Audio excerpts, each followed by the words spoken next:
April 20 முதல் 24 வரை ஜொஹூரில் போதைப்பொருள் கும்பல்களுக்கு எதிரான நடவடிக்கையின் போது அம்மாநில போலீசார் 4 மாவட்டங்களில் சிங்கப்பூரை சேர்ந்த ஒருவன் உட்பட 5 கைது செய்து 9 மில்லியன் ரிங்கேட் மதிப்புள்ள கிட்டத்தட்ட 70 கிலோ போதைப் பொருட்களை பறிமுதல் செய்தனர்.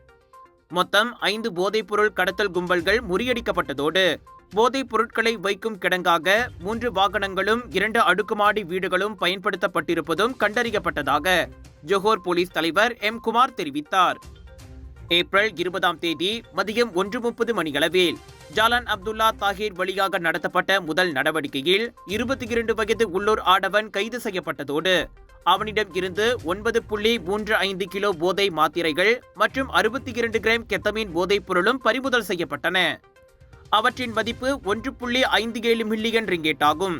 மார்ச் மாத தொடக்கத்தில் இருந்து சந்தேக நபர் வாடகைக்கு எடுத்த ஒரு அடுக்குமாடி குடியிருப்பில் நடத்தப்பட்ட சோதனையின் போது இந்த கைது பொருட்கள் கண்டுபிடிக்கப்பட்டதாக ஜொஹோர் போலீஸ் தலைமையகத்தில் குமார் கூறினார்.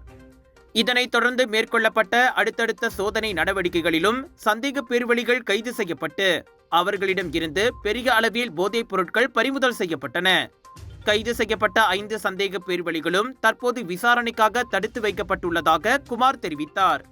விலையோ மலிவு, செலவோ குறைவு, தரமோ உயர்வு, மனமோ நிறைவு. மக்களின் தேர்வு என்ரிகோஸ் முழு ஆடை சத்துள்ள பால்மாவு.